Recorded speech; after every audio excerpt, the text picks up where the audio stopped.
video, I will share several artifacts I am using to showcase the learning and skills I have acquired as they relate to Standard 4, Professional Knowledge and Skills.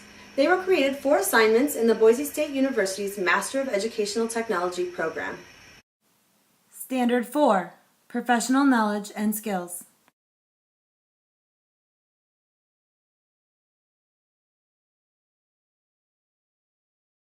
In the modality and redundancy presentation, I demonstrate my ability to collaborate with others in the creation of an instructional video for learners interested in these multimedia principles.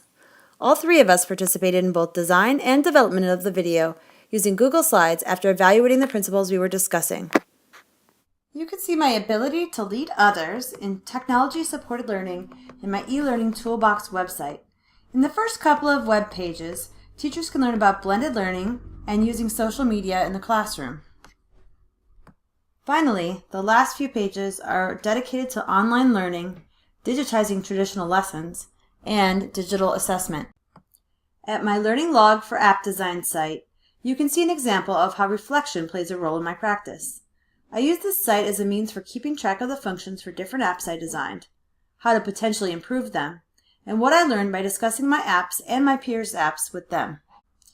My ability to assess and evaluate programs is on display in my BrainPop program evaluation.